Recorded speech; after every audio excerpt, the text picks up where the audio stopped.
I am currently on Larrakia land here in Darwin. There was other participants where I was working at the time in Townsville, and that sort of encouraged me a little bit more to find out what the IAP itself was about and what that certificate meant in the long run and what it meant for me personally once completing it.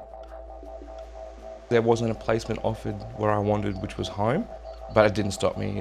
It encouraged me to go and see the rest of Australia as well. That was a little bit exciting in the fact that I had to pack up and go all in a hurry and move to a new place and get started and get settled and do all that, but it turned out in the end.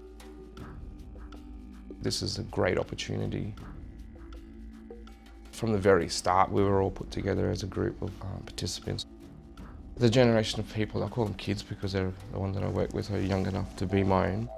Being in a role young enough and getting a grasp of it, you've still got 10, 15 years, 20 years left in you. Some participants were of my age and hadn't been in the workforce for a long time.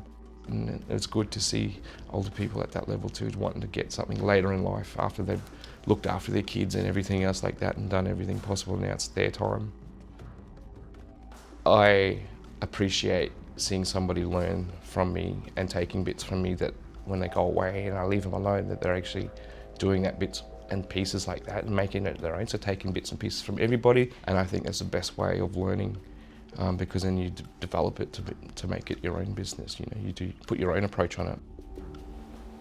I don't see myself as being grown in that sense. Like I've learned, I know that, but I don't share that with anybody because that's just me as a person. Services Australia is all over Australia, so there's an opportunity to travel around even more later down the track.